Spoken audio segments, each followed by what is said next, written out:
How do I finally recover from an agriculture shock? I'm going to share 3 basic ways you as a farmer can recover from an agriculture shock so that you keep on moving. Most of the people have gone through shocks and they've ended up giving up on agriculture. By shocks, I mean you have put in so much, probably it's for your first time, and you put in so much and you got severe losses. You got a big loss in your field. I personally went through this at the start of really my early years of starting my career. I grew potatoes close to an acre. Okay, for the start it was my much investment. Of course, I was working for someone, but I was working as a professional agronomist. So I came so confidently. We invested all the money. We did everything.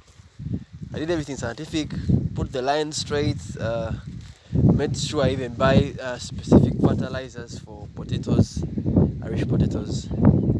I read the books, went to the research and how to counteract different diseases and yeah. So that was my first project. It was close to an acre, I guess. Yeah, close to an acre. And so we went and started. Stuff started on well. My potatoes were looking so nice. Everyone that passed by was like, "Oh wow, your field is so nice. What a wonderful field. What a good field. What." It was a good thing to look at, the good thing to behold. But now, in mid-season, something really happened. Something so bad. I planted 4 sacks of potatoes. I want to see how seriously bad it was. Planted 4 sacks of potatoes, and mid-season, you got something. Got a challenge. My field was affected by bacterial wilt for potatoes. For those that have grown Irish potatoes, you know the effects of bacterial wilt. Bacterial wilt. So first, so now, it has no remedy in terms of pesticides. The only remedy is to burn your field. Wow, the thought of it even reminds me a lot. But they had no other option but to burn down the field. And yeah, since I loved it was my start and I really didn't want to do such a thing. I let the growing continue within the season, and this is a challenge that we really faced. The potatoes started dying one by one in the field. Well, the disease was transferred from one potato plant to another potato plant, and yeah, it was so devastating. It was so bad for me. I felt like quitting the career. I felt like first going to do other things. Didn't want to call my boss. Man, it was so bad. Imagine coming as an expert and things are failing out on you like that. It was really too bad for me. I'm just going to share 3 things: how to avoid shocks or how to recover from such shocks. Only these 3 things. But if you do, I don't say that the things that I'm going to share are a guarantee of you not facing risks. Agriculture in itself has risks. Some are controllable risks, some are not controllable risks. Some you can prevent, some you cannot prevent, some you can manage, some are way beyond our control as human beings. So, in relation really to that, so these are the three things I believe that will help you reduce the effect of shocks, uh, uh, or help you avert shocks that come in agriculture. So number one, whenever you're starting, start with someone who's experienced in the field. I believe that's one of the mistakes that I did, that I don't start with someone who is well really acquainted. Yes, I sought professional help, but uh,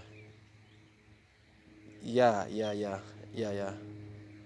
There are some things that I need to start it with someone, maybe to advise me, maybe to not go much as someone who's starting. So to acquaint myself with the agronomy, could probably start with one sack and see how to manage this thing, see what are the characteristics of my field, because I would not say that I had sufficient funds at that time to go and check out the soil, the disease in the soil. No, this part of Africa, that is really minimal.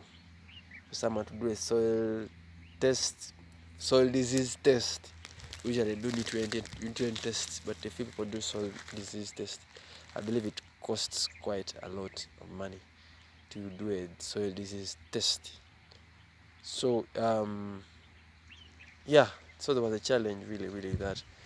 So someone, at least if I started with someone, not of course to avert the shock, but to reduce the risk of the shock or the effect of the shock, at least if I had someone to follow through with me, they would have told me, someone who has been growing this thing from the start as an entrepreneur, help me, tell me, maybe you should have started with one sack as you see the land, and maybe also learn the agronomy of how this thing works as someone who's really starting the potato business.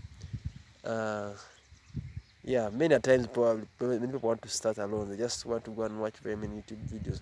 Sometimes it works out, sometimes you see, following through with someone is different from just you watching random videos on YouTube. You can really get the technique and learn, but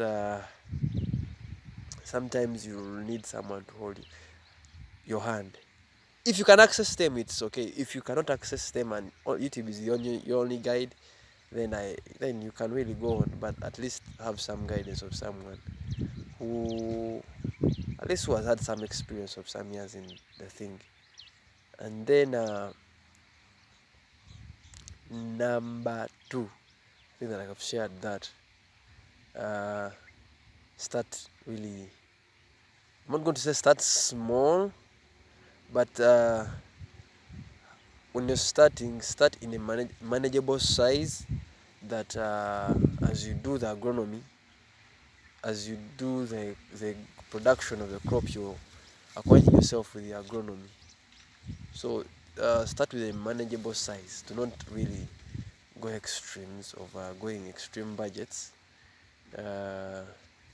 especially if the crop is more an easily susceptible crop. These are crops you see that are easily susceptible to these diseases. Like tubers. Tubers are not like trees.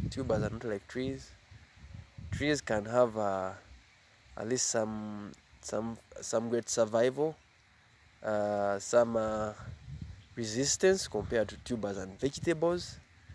So like a coffee tree really, yes, of course it can be affected by disease, but at least as a tree it can really hold on and survive. A mango tree, an orange tree, those ones can really hold on to survive. But dealing with a vegetable, those are so susceptible to diseases. So usually start with a manageable size, and maybe do in gaps of probably 1 month as you continue to manage the crop. You can real production in gaps of 1 month. You can say, if I've done my seedlings this first half of this month, I'll wait for another month, then I do another bed, then another, like at least for like 3 trials. So you do 3 trials. So the first trial, is a manageable size. The next trial is an increased size. Then the very last trial. Try this. I know it will work out for you. To work out for you, at least as you know and understand your crop, understand the science, the gimmicks. You see, when you can have an attachment with your crop than just having head knowledge of it. There's that really an attachment someone can have with a crop that like they understand the crop the way a human being understands the crop. That point is also there. So yeah, that's number two. Like learn as you go through these shocks. Also these shocks, maybe for this one is for people now who have been now in more in production, that have thrived more in production. You can opt for insurance. There's agricultural insurance. Please go in for it. I know many people still have a bias about insurance, but for the worst case scenarios, those opt for insurance to reduce the amount of shock that you can get in case such a risk happens. The risk of losses can be due to many factors. Can be an outbreak of a disease that you did not actually really plan for. Yes, maybe the new disease can start in your garden. The new disease discovered can start in your garden. You know that the thousands and thousands of diseases that are not yet discovered. So a new one can be discovered in your garden. So if you really can opt for insurance, agriculture insurance, I know there are companies that do agriculture insurance, do so. I believe it will help you reduce the shocks. Like I've said, risks in agriculture, we cannot run away from risks in agriculture. The risks are there, but in the end, we also have to eat food. People have to eat food. Food is on the daily. People eat food daily. They eat food in the morning, in the afternoon, in the evening. Every time people are eating food. So we need also a continuous production. So if you're going to do a continuous production, we also need to manage our production as agriculturalists. So if you work really on those three things, I believe you will reduce the shock. Number one, do not start alone. Start with someone experienced. Number two, understand your production in manageable bits. As you go on increasing, usually advise a space of 3 months. The first month, the second month, the third month. By the third month, you understand, you have a relationship with your crop. Then thirdly, opt for an insurance policy, if possible. I said, like, this works usually for people who have, of course, big productions. You can't be earning low incomes, then you opt for an insurance policy.